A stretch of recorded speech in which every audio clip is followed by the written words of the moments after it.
Perhatikan gambar ini. Apa yang akan berlaku sekarang sangat mengagumkan.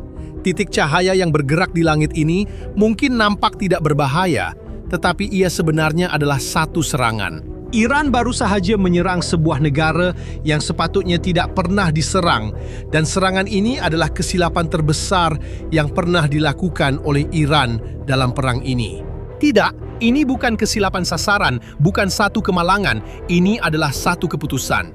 Is the HMS Duncan and the HMS Satu keputusan yang membawa akibat serius yang sedang berlaku sekarang juga. Sambil menonton video ini, Anda akan faham apa sebenarnya kesilapan ini dalam beberapa menit. Dan kenapa ia boleh mengubah sepenuhnya haluan perang ini. Untuk memahami sebesar mana kesilapan ini, Anda perlu faham apa yang sedang berlaku sebelum ini. Semasa perang bermula, Iran ada satu strategi yang di atas kertas masuk akal. Ideanya mudah, memberi tekanan kepada negara-negara Teluk, negara-negara seperti Arab Saudi, Emiria Arab Bersatu, Kuwait, menekan negara-negara ini dengan serangan dan ancaman. Sehingga mereka memaksa Amerika Syarikat untuk menerima gencatan senjata. Dan Anda nak tahu kenapa strategi ini boleh berjaya? Sebenarnya, kerana pada awal perang, semua negara ini berada di luar konflik. Mereka tidak mahu terlibat. Arab Saudi telah melarang Amerika Syarikat daripada menggunakan pangkalan tenteranya, telah menutup ruang udara untuk pesawat Amerika dan telah membuat kenyataan awam menentang serangan ke atas Iran. Negara Teluk lain turut berbuat demikian. Ini menunjukkan kuasa politik besar Iran. Lagipun, jika negara-negara Teluk yang mempunyai hubungan rapat dengan Amerika Syarikat meminta kerajaan Trump untuk menghentikan perang, itu akan memberi kesan yang besar. Ia mungkin boleh mengubah sesuatu. Iran mula menyerang, namun disinilah bermula kesilapan yang semakin besar setiap jam. Kerana Iran tidak hanya berhenti di negara-negara Teluk, ia pergi lebih jauh, jauh lebih jauh. Dalam 24 jam pertama perang, Iran menyerang 9 negara yang berbeza. 2 hari kemudian, jumlah itu telah meningkat kepada 15. 15 negara, termasuk Oman, Cyprus, Perancis, United Kingdom, dan Italia. Selain semua jiran Teluk yang sudah pun diserang.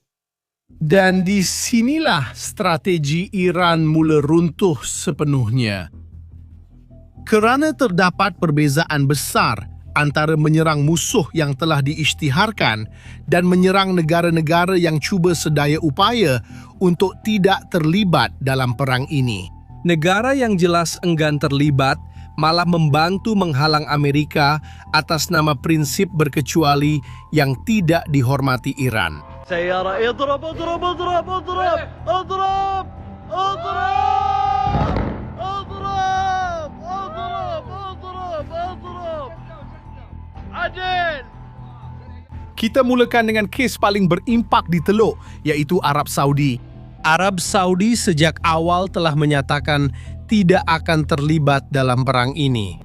Mereka tidak membenarkan penggunaan pangkalan oleh Amerika Syarikat menutup ruang udara Arab Saudi untuk operasi terhadap Iran dan berjanji tidak akan beri sokongan ketenteraan kepada serangan ke atas Tehran. Mereka telah melakukan segala yang mungkin untuk kekal berkecuali, tetapi Iran tetap menyerang Arab Saudi tanpa henti. Peluru berpandu dan drone mula jatuh di wilayah Arab Saudi. Dekat ibu kota, berhampiran pangkalan tentera di utara negara. Di kawasan berhampiran Teluk Parsi, lebih dekat lagi dengan sempadan Iran, semua serangan telah dipintas. Namun mesej sudah diterima dan jawapan putera mahkota Muhammad bin Salman adalah serta-merta. Dia menyifatkan serangan Iran itu pengecut dan menerangkan sebabnya, sambil berkata, Iran tahu dengan pasti bahawa ruang udara Arab Saudi tidak digunakan untuk menyerang Iran. Arab Saudi telah menunaikan tanggung jawabnya untuk bersikap berkecuali, namun Iran tetap menyerang. Disebabkan perkara itu, putra tersebut mengisytiharkan bahawa beliau meletakkan keselamatan Arab Saudi di atas segala-galanya, keselamatan wilayah, keselamatan rakyat. Beliau membenarkan tentera Arab Saudi bertindak jika Iran menyerang lagi. Tetapi ia tidak berhenti di situ.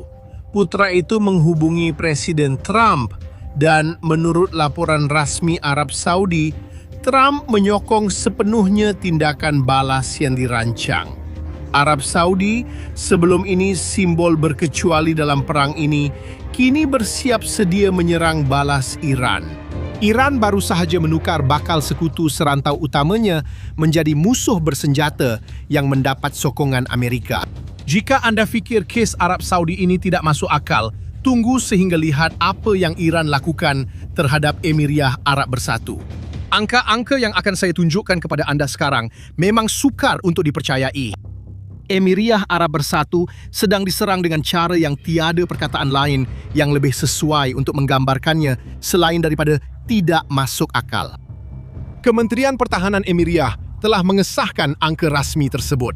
Daripada 541 drone yang dilancarkan, Emiriyah berjaya menembak jatuh 506 daripadanya. Daripada 165 peluru berpandu ditembak, mereka musnahkan 152 daripadanya.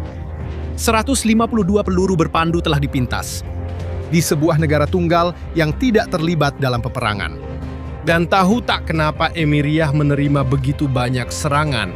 Jawapannya mudah, kerana mereka dianggap sekutu Amerika Syarikat. Bukan kerana mereka menyerang Iran, bukan kerana mereka memberi sebarang sokongan ketenteraan terhadap Tehran, tetapi hanya kerana mereka mempunyai hubungan rapat dengan orang Amerika. Perkara ini jarang dibincangkan dalam berita, tetapi tahap pengeboman seperti ini mempunyai akibat sebenar kepada manusia biasa, orang awam yang sedang bekerja. Pelancong kerantau itu tidak sangka jadi sasaran dalam peperangan orang lain. Pekerja yang langsung tidak tahu bagaimana untuk menjelaskan apa yang sedang berlaku di langit di atas kepala mereka. Berpuluh-puluh mangsa tersebar di negara-negara teluk, orang biasa yang membayar harga akibat keputusan yang dibuat beratus-ratus kilometer dari situ. Negara-negara teluk kemudian mengadakan mesyuarat kecemasan bersama Amerika Syarikat dan mengeluarkan kenyataan bersama mengecam semua tindakan rejim Iran. Strategi Iran untuk menekan negara-negara teluk bagi memaksa gencatan senjata telah menghasilkan kesan yang bertentangan sama sekali. Sebaliknya, Iran telah membentuk blok negara teluk yang bersatu dengan Amerika Syarikat, bukannya sekutu yang menekan Amerika untuk berhenti. Tetapi apa yang berlaku selepas itu adalah lebih mengagumkan lagi. Kerana Iran memutuskan untuk menyerang sebuah negara yang tiada kaitan dengan Timur Tengah, sebuah negara Eropah dengan pangkalan di tanah NATO. Sebenarnya di sinilah drone yang Anda lihat pada awal video memainkan peranan dalam cerita ini.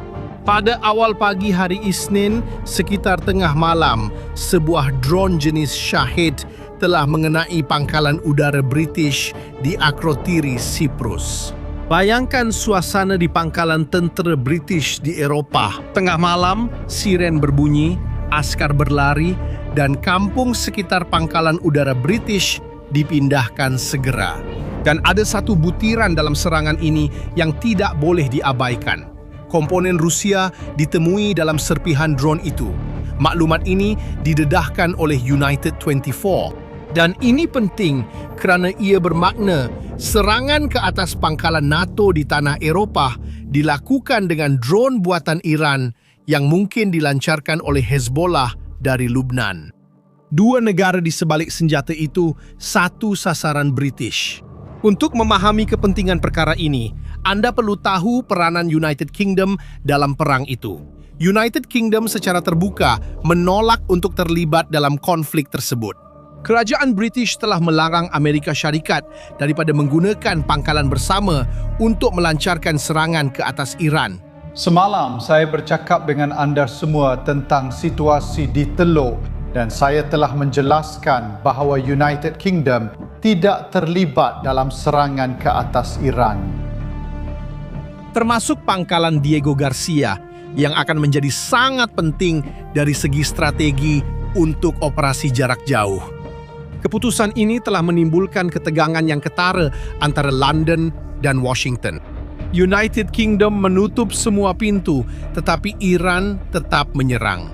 Tindak balasnya segera. Pesawat pejuang Typhoon, tentara udara diraja British yang beroperasi di Qatar, telah menembak jatuh drone Iran dengan peluru berpandu udara ke udara ketika ia menuju ke Qatar. Ini kali pertama pesawat pejuang British jatuhkan drone sejak konflik bermula. Dan ia tidak berhenti di situ. Perdana Menteri Keir Starmer mengumumkan penghantaran HMS Dragon ke Mediterranean. HMS Dragon ialah kapal pemusnah jenis 45 milik tentera laut diraja British. Terdapat 2 kapal pemusnah jenis 45. Salah satu kapal perang dengan keupayaan anti pesawat yang paling hebat beroperasi di dunia. Bersamanya, helikopter dengan keupayaan memerangi drone telah dihantar ke Cyprus. Starmer sendiri telah menelepon Presiden Cyprus untuk mengesahkan secara pribadi penghantaran itu. Tetapi itu hanyalah permulaan. Perdana Menteri Britain membuat pengumuman yang mengubah skala peperangan ini. Beliau berkata bahawa negara-negara rakan di Teluk telah meminta United Kingdom untuk berbuat lebih banyak dalam mempertahankan rantau itu dan bahawa adalah menjadi tanggungjawab mereka untuk melindungi nyawa rakyat Britain. Bahawa pesawat pejuang Britain sudah berada di udara, berjaya memintas serangan Iran. Kemudian datang bahagian yang tidak dijangka, katanya. Cara menghentikan ancaman itu adalah memusnahkan peluru berpandu. Satu-satunya cara menghentikan ancaman itu ialah memusnahkan peluru berpandu di punca, sama ada di gudang atau pelancar yang digunakan. Amerika Syarikat meminta kebenaran kerajaan British guna pangkalan di United Kingdom untuk menyerang Iran dan permintaan itu telah diterima. United Kingdom yang sebelum ini enggan dengar tentang konflik itu, kini membuka pangkalan untuk operasi Amerika terhadap Iran dan menghantar pesawat pejuang bagi mempertahankan sekutu di rantau itu. Serangan tunggal di Cyprus oleh Iran telah mengheret United Kingdom ke dalam peperangan ini. Namun jelas Iran tidak belajar apa-apa daripada apa yang terjadi kepada United Kingdom. Dan kesilapan seterusnya ini telah dirakam. Jika Anda menonton video itu, Anda akan faham keputusan Perancis. Tidak lama selepas menyerang pangkalan British di Cyprus, Iran menyerang pangkalan tentera laut Perancis di Abu Dhabi. Sebuah drone kamikaze terjun ke kemudahan Perancis. Letupan itu dirakam oleh saksi berdekatan. Anda boleh dengar hentaman, lihat bola api, dan bayangkan perasaan tentera Perancis melihat kejadian itu di pangkalan mereka. Wow. Wow. Wow, another one. Wow, shit. Wow. Perancis bertindak balas dengan tepat. Kerajaan Perancis mengarahkan Charles de Gaulle dihantar ke Mediterranean. Charles de Gaulle ialah satu-satunya kapal pengangkut pesawat Perancis dan antara beberapa kapal pengangkut pesawat berkuasa nuklear yang masih beroperasi di dunia. Dengan satu serangan yang sembrono ke atas sebuah pangkalan tentera laut di Abu Dhabi, Iran telah menyebabkan angkatan tentera Perancis berada di laut. Dengan sebuah kapal yang dikuasakan dengan tenaga nuklear, diletakkan betul-betul berhampiran sempadannya. Dan selain Perancis dan United Kingdom, malah Jerman juga mula bersuara. Pemimpin Jerman telah mengisytiharkan secara terbuka bahawa ini bukan masanya untuk memberi pengajaran kepada rakan kongsi dan sekutu. Dan bahawa kerajaan Jerman mahu bertindak di mana mereka benar-benar mempunyai keupayaan untuk bertindak. Apa yang beberapa hari sebelum ini merupakan perang antara Amerika Syarikat, Israel dan Iran kini sedang menarik Eropah ke dalam konflik tersebut. Berhenti sejenak dan fikirkan apa yang anda lihat serta apa yang berlaku dalam masa kurang daripada 48 jam.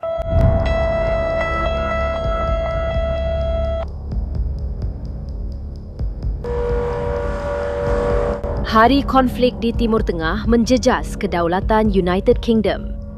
Kami menyokong pertahanan diri kolektif sekutu-sekutu kami dan rakyat kami di rantau ini. Ini ialah HMS Duncan dan HMS Dragon. Kedua-duanya adalah jenis kapal pembinasa 45.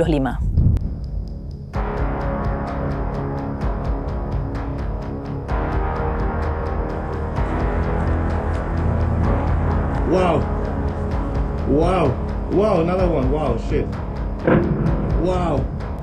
Iran tidak mendapat satu pun sekutu, tidak mencetuskan sebarang perpecahan antara negara-negara, tidak memaksa sebarang gencatan senjata, malah melakukan sebaliknya daripada apa yang diinginkan dan walaupun begitu, tetap meneruskan arah yang sama.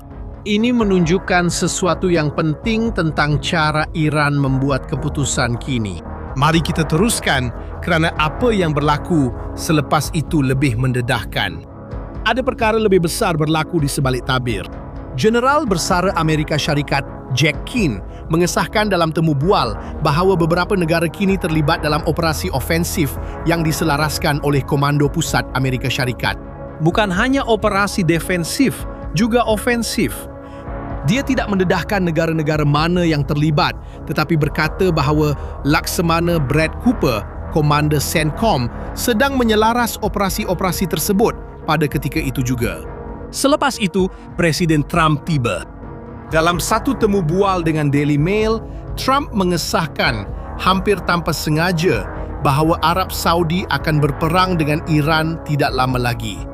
Ini memberi kita petunjuk kuat bahawa Arab Saudi adalah salah satu negara yang disebut oleh General Keane tanpa menyebut nama.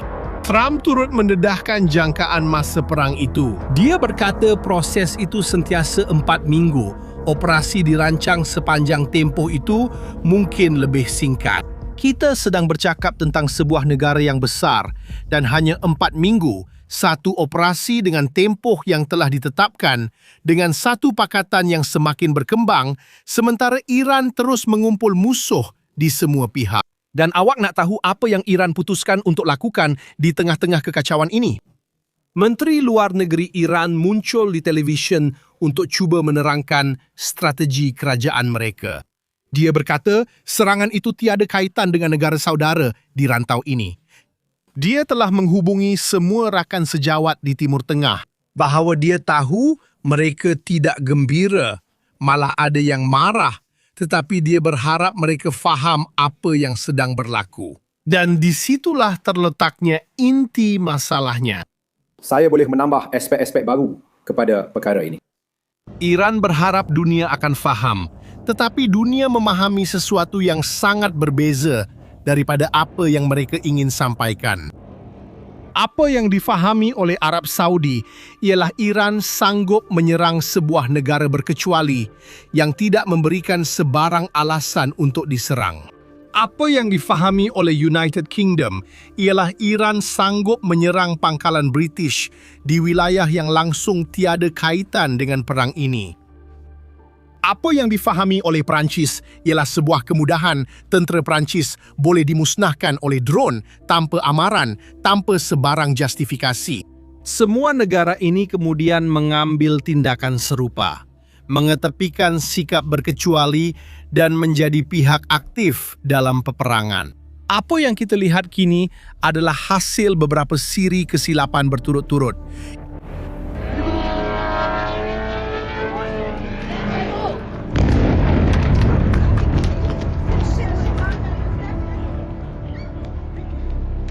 Iran percaya tekanan kepada dunia akan buat semua mengalah, tetapi dunia tidak tunduk, sebaliknya bertindak balas.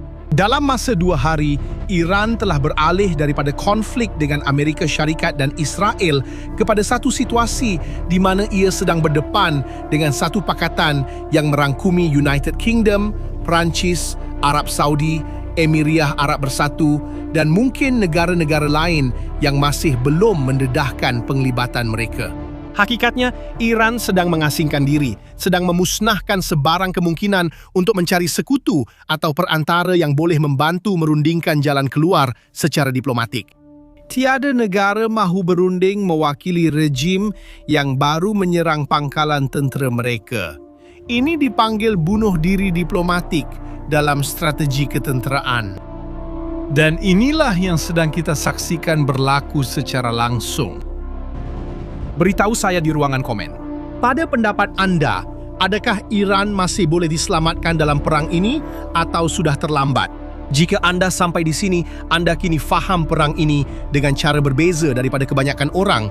Bukan sahaja apa yang berlaku, tetapi juga sebabnya. Kongsi video ini dengan rakan yang mengikuti konflik ini dan langgan saluran untuk kemas kini seterusnya. Jumpa lagi.